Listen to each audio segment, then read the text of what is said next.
जाएगी, लेकिन सरकार यहां ढीली नजर आ रही है। जी, सरकार तो बिल्कुल ढीली है और सरकार के पास कोई विजन नहीं है, राष्ट्र को दिशा नहीं दे पा रही है। आर्थिक मोर्चे पे देखें तो सरकार के पास कोई नीति नहीं है, सिर्फ निजीकरण कर दो, संस्थानों को बेच दो, लोन ले लो, कर्जा ले लो। ये सरकार की इकोनॉमी के आधार पे आप देख सकते हैं। दूसरा, रोजगार सृजन के लिए आप देखेंगे तो रोजगार सृजन के लिए सरकार क्या है, हर जगह कॉस्ट कटिंग कर रही है, रोजगार घटा रही है। रेलवे हो, आर्मी हो, पुलिस हो, कोई भी आप देख लीजिए क्षेत्र, किसी भी तरीके से लागत कम होनी चाहिए, खर्चा कम होना चाहिए, और उसमें मैन पावर उसको कम कर रही है, उसका प्रतिकूल असर पड़ रहा है। इन्हीं चीजों को लेके दूसरा क्या कर रही है सरकार, आदरणीय मोदी जी की सरकार बनने के बाद से ही पहले वर्ष में उन्होंने 2015 में भूमि अधिग्रहण कानून को एक ऑर्डिनेंस लाके रोकने का प्रयास किया। आदमियों के, मनुष्यों के, नागरिकों के संविधान प्रदत्त जो अधिकार हैं, जो उन समाज का सशक्तिकरण करते हैं, उनको कमजोर करने का प्रयास करते हैं। भूमि अधिग्रहण कानून को जब इन्होंने बदला तो उसके ऊपर एक लड़ाई चली, उसमें लीड राहुल गांधी ने किया। उसके अलावा संस्थानों का, बैंकों का, जो बैंक आम आदमी की शक्ति थी उसको निजी हाथों में दे दिया, उनका विलय कर रहे हैं अभी, और उसको निजीकरण करने जा रहे हैं, एलआईसी का निजीकरण करने जा रहे हैं। तो ये जो सरकार की नीतियां हैं उसमें सबसे बड़े बाधक है राहुल गांधी, इसीलिए उनको, उनकी फैमिली को टारगेट किया जा रहा है। अब विपक्ष के तौर पे कुछ लोग जिनको कि खास करके मुस्लिम समुदाय ने अपना मत दिया, वो आज जो भूमिका उनकी होनी चाहिए थी, जो उनको सहयोग में खड़ा होना चाहिए था, संयुक्त विपक्ष के रूप में लड़ाई को लड़ा जाना चाहिए था, वो गायब है। और दो प्रमुख राज्य हैं, पश्चिम बंगाल और उत्तर प्रदेश, और वहां के रीजनल फोर्सेस एक जॉइंट स्टेटमेंट पे साइन तक नहीं करते। आम आदमी पार्टी जो कहती है कि मैं कांग्रेस का विकल्प हूं, आप कांग्रेस का विकल्प क्या बनेंगे, आप तो एक जॉइंट स्टेटमेंट पे साइन तक नहीं कर रहे। तो देश के सामने ये भी प्रत्यक्ष है, आज सामने है सारी चीजें, कि आम आदमी के मुद्दे के लिए कौन लड़ सकता है। मतलब एक तरीके से खुलासा हो गया, पर्दाफाश हो गया कि विपक्ष कौन है।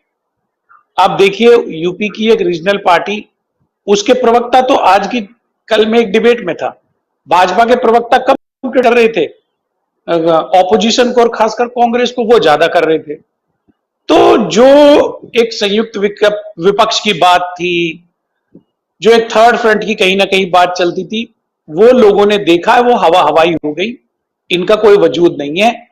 Regional forces Bharatiya Janata party का मुकाबला नहीं कर सकते, केंद्र में विपक्ष की भूमिका नहीं निभा सकते। ये बिल्कुल इस चीज का खुलासा हो गया। एक और खुलासा हो गया कि कांग्रेस पार्टी, और कांग्रेस पार्टी में भी गांधी लीडेड कांग्रेस, भारतीय जनता पार्टी को और भारतीय जनता पार्टी के जो पूंजीवादी गैंग है, इनसे मुकाबला कर सकती है, इनको चुनौती दे सकती है। रही केसेस लगाना, जेल में जाना, तो साहब ये कोई बड़ी बात नहीं है। जब आप किसी ताकत से, सरकार से लड़ते हो तो आपका एनकाउंटर करने की धमकी भी दी जाती है, आपको पुलिस डिटेन भी करती है, आपके परिवार को भी धमका के जाती है। ये नॉर्मल बातें हैं। नेहरू जी भी 10 साल जेल में रहे, इंदिरा जी को भी जेल जाना पड़ा। तो संघर्ष करेंगे तो ये तो चीजें आप समझिए, एक तरीके से जिन लोगों का आप, जो उनका लक्ष्य है उस तक पहुंचने में बाधित करेंगे, तो वो सत्ता का दुरुपयोग करके, उनके पास एक ही चीज है, आपको कानूनी पचड़ों में फंसाना, आपको जेल भेजना। तो ये कोई बड़ी चीज नहीं है। लेकिन आज देश का युवा राहुल गांधी के साथ है, कांग्रेस पार्टी राहुल गांधी के साथ है, गांधी परिवार के साथ है, श्रीमती गांधी के साथ है। और ये सारा जो प्रकरण चल रहा है उसमें एक भारतीय जनता पार्टी के समक्ष एक नया विपक्ष खड़ा है, नई ऊर्जा से लैस होकर खड़ा है, और इसका आपको प्रभाव आने वाले विधानसभा चुनाव में दिखेगा। कांग्रेस पार्टी एक ताकत के रूप में भाजपा का मुकाबला करेगी, और आने वाले चुनाव में मुझे नहीं लगता, जो विधानसभा के चुनाव आने वाले हैं, कि भाजपा को आशातीत सफलता मिल पाएगी। सफलता तो उनको अभी भी नहीं मिली, कर्नाटक में, मध्य प्रदेश में वो हारे, लेकिन जोड़ तोड़ करके उन्होंने चुनाव अपनी सरकारें बनाई। लेकिन आने वाले समय उनके लिए और कठिन होने जा रहा है।